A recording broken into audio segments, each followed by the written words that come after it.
Hi, I'm Fran Spielman, and with me in the mayor's office is the mayor, Rahm Emanuel. Thank you for joining us. Thank you. You sound like that's like Well, Curious George. Here I am. I popped up. You popped up. You're a lame duck, you're an empty nester. Which is the bigger adjustment for you?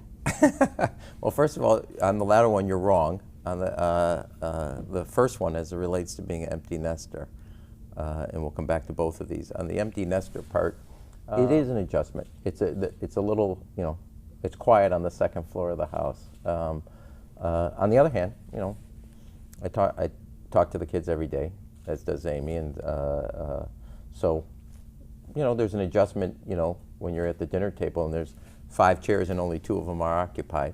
But the irony, a little quirk in the day, so we have an island that we sit around. Everybody, for whatever, had the same seats, their seats. Even though 3 people are gone of the 5, Amy and I still sit in the same seats as if the other 3 are still occupied. So there's those little things, but there's, it's quieter and it's adjustments, and it's, on the other hand, there's things that, I wouldn't say liberating, because I really, as you know, Fran, I really, I talk to my kids almost every day.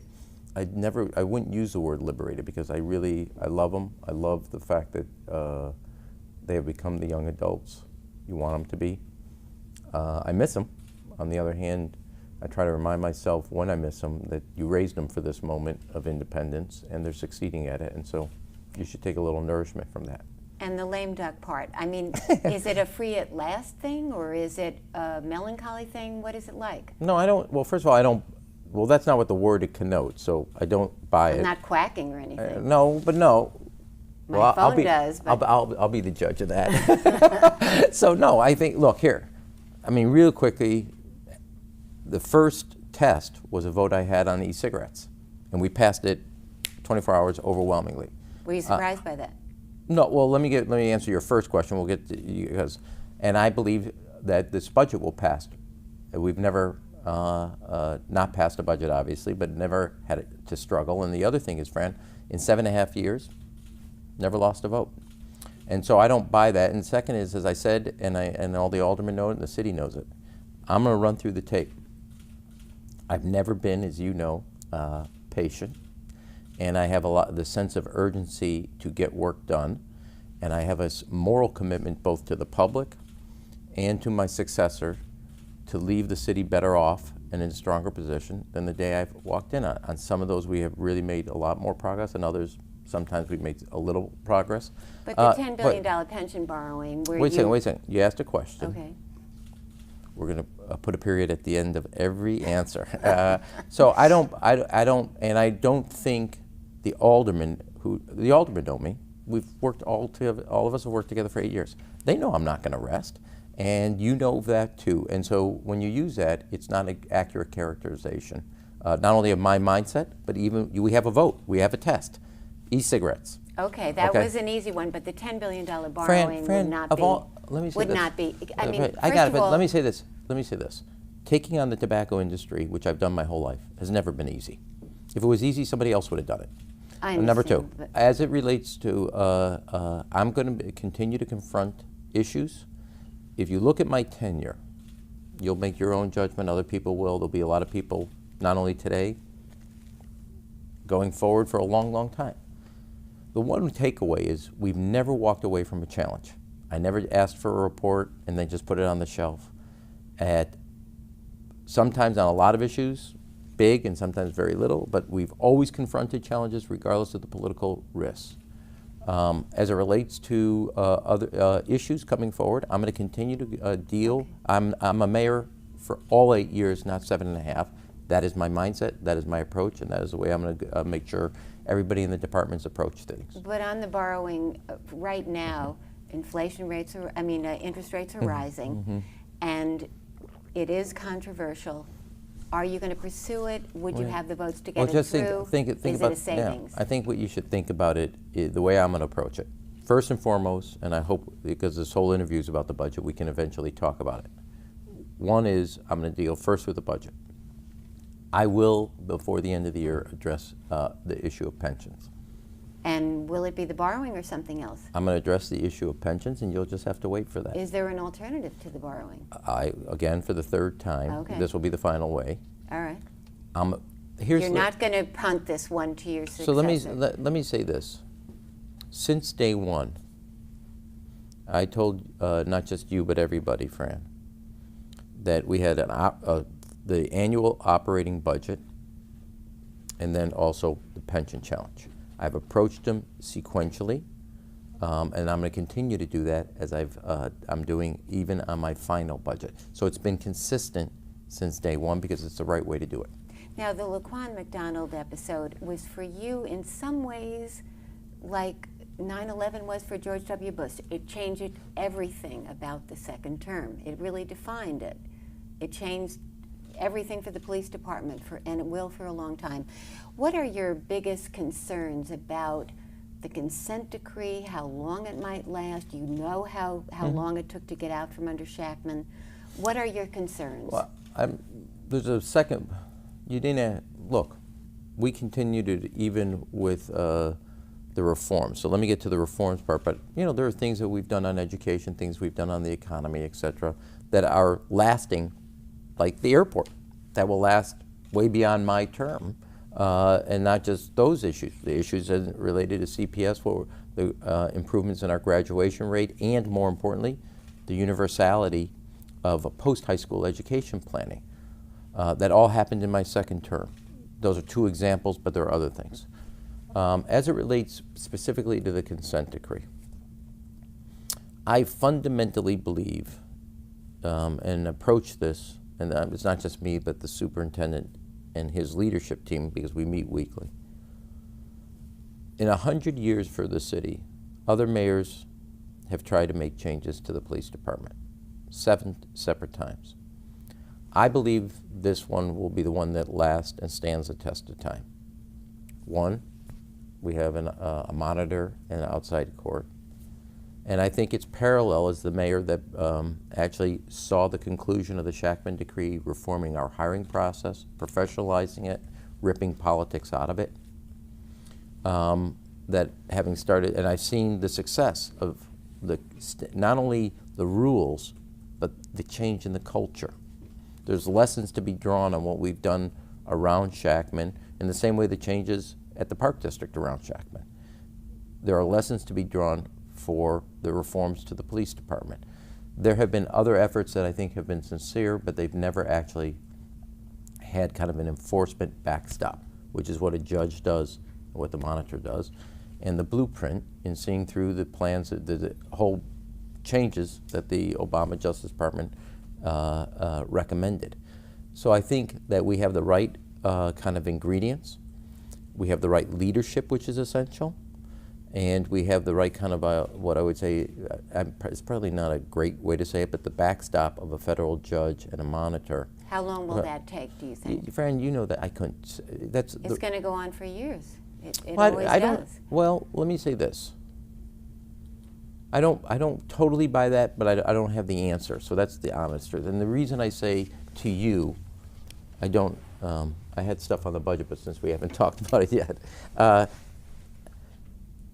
anybody could have finished the Shachtman before we got here. But in the first 3 years of my term, I made it a goal, and we got it done. It was a lot of work we got done in 3 short years. Could it have been done before we got here? Absolutely. And I think there's a lesson to be learned on that as it relates to the reforms around the police department. Now, the good news is we go in front of a judge with about 18 to 19 months of serious changes already happening on de-escalation, on kind of more regular training, separation of mental health kind of calls from criminal calls. We have already, obviously, use of force. There's use of force, there's the body cameras and the tasers, there's the video, there's the transparency around videos, there's COPA reform. So when I say that it's not like 18 months we got a report and we were waiting for a federal judge. We were busy at work. And so will it be shorter than Shachtman, maybe? Because Shachtman became a cottage industry for a monitor. But that was like, what, 40? 10 years. No, it was much longer than that. Longer than 10 years. No, but I'm talking about the monitor. The monitor was in place for 10 years. So, you know, I'd be guessing. And so if you want me to guess, I'll guess, but it would be literally. Yeah, go ahead and guess. It's, I would say it's north of, you know, this is a guess, and I have Yeah. no Go ahead. basis. Your guess is north of? It's north, well, I feel bad doing it because, well, I don't know, I think it's north of 5 years and less than 10 years. But I don't think it is really not even an educated guess. It's just your sense. Well, I think there's a lot of work done, and there's no turning back. Sure. And you have a judge and a monitor as a backstop to make changes. In my budget, we have the resources second year. How much? The exact number is 25, I think, 25.7 million. Okay. Which is, and it's our second. And what will that be for? It'll be for a whole host of things of implementation and aspects of the reforms inside the police department and the oversight. And you expect it will cost that much every year, probably? At least, probably. I don't think it will go down. So. And is that for the monitor's salary as well? The monitor, we can get you the details, but I think the monitor is built into that number. Now, when you look at the almost verdict, positive it the is. verdict, 16 counts of aggravated battery and second-degree murder, was justice served there, sir? Look, they're going to go and deal with the sentencing, so that's not, I gotta. But you have an opinion, surely. No, that's different than, that's a. I'd like to hear it anyway.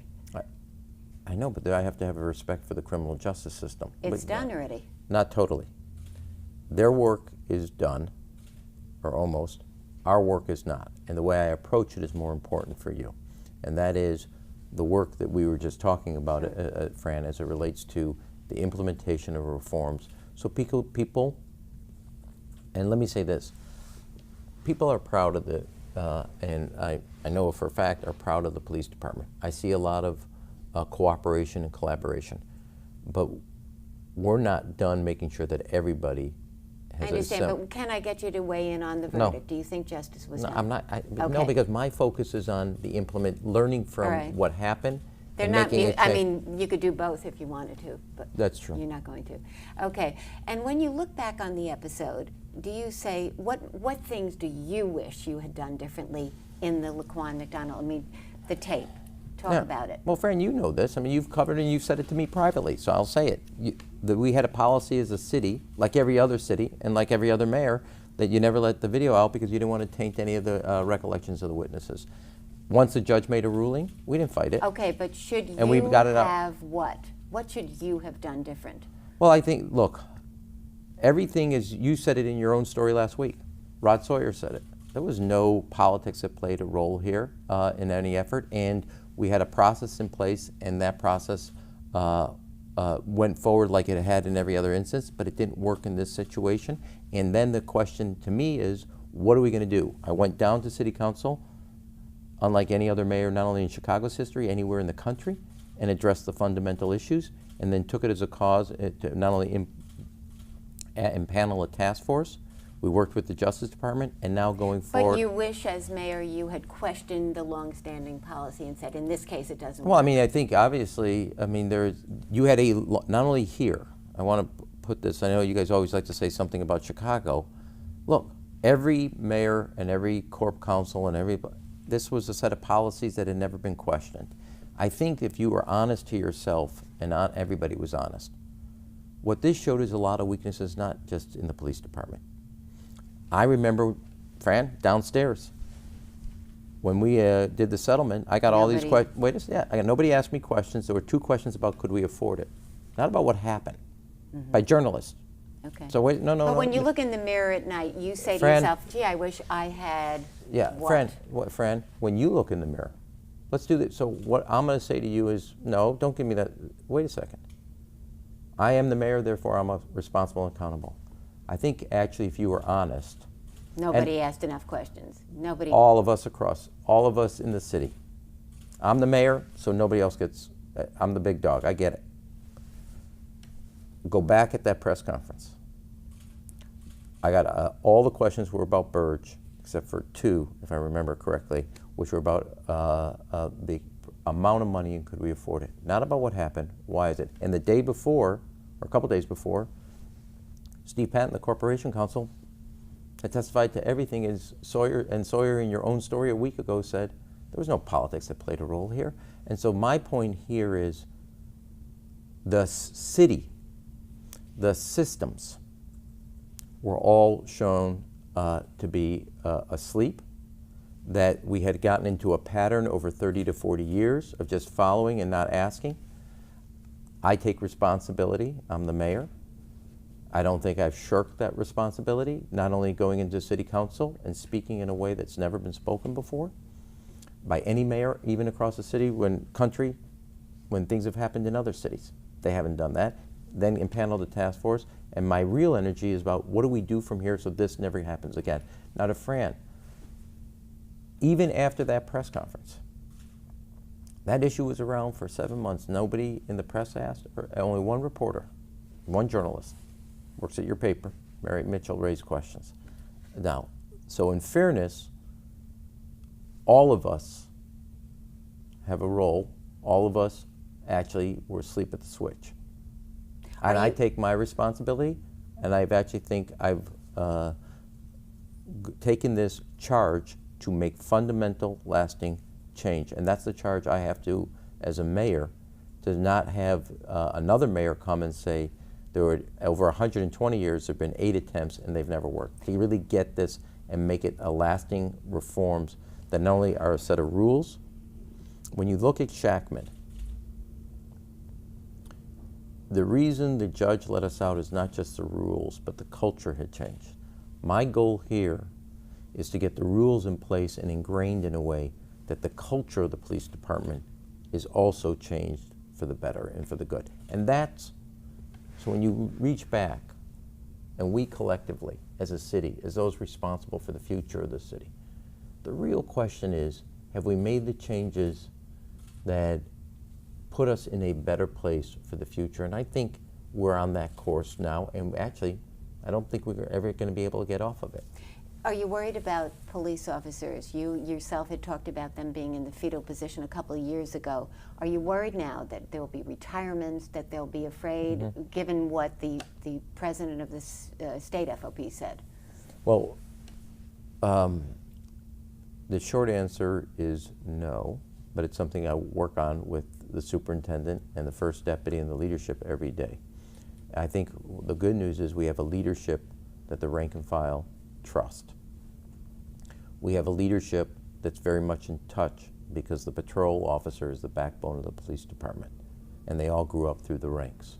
So there's that trust level, and I can see it in the work that they're doing every day, in the conversations I have with both the superintendent and First Deputy Riccio every day. And so, but it's something you don't just have. You work on it every day, and as of this conversation at this moment, I think we